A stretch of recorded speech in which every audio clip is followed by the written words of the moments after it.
faut arrêter.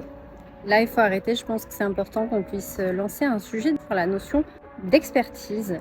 Il y a des voix un peu partout qui nous expliquent que nous devons être experts de quelque chose pour pouvoir réussir professionnellement parlant. Sur le principe, je ne suis pas contre. La difficulté, c'est qu'à côté de ça, ces mêmes voix, ces mêmes personnes vont nous expliquer qu'on peut choisir d'être expert de ce que l'on veut sans pour autant avoir réellement d'expérience ou d'expertise, en suggérant que quoi qu'il arrive, à partir du moment où on s'intéresse à un sujet, on est déjà plus expert que 90% de la population.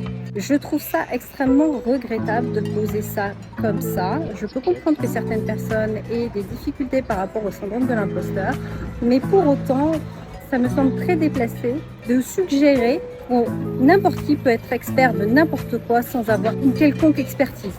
Parce que du coup, on se retrouve exactement à la situation dans laquelle on est aujourd'hui, où on a des personnes qui proposent des formations et des accompagnements sur des sujets dont ils ne sont pas experts, en se positionnant comme experts, et les gens à qui ils vont partager leur contenu vont eux-mêmes se positionner comme experts de cette même thématique et reléguer les mêmes propos qui ne sont pas justes ou adaptés à d'autres. Et c'est comme ça qu'on crée toute une bulle de personnes.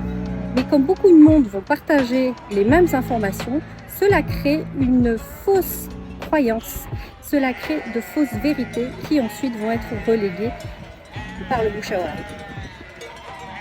La majorité des gens vont croire que c'est une vérité, alors que c'est simplement une vue de l'esprit qui n'a pas été validée ni confirmée, ni théoriquement, ni dans la pratique.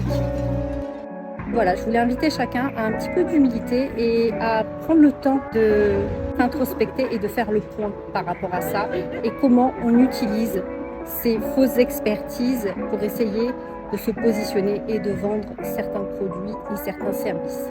Chacun étant responsable de lui-même et devant le faire en responsabilité entre lui et lui-même, pour sa propre intégrité et pour sa propre authenticité.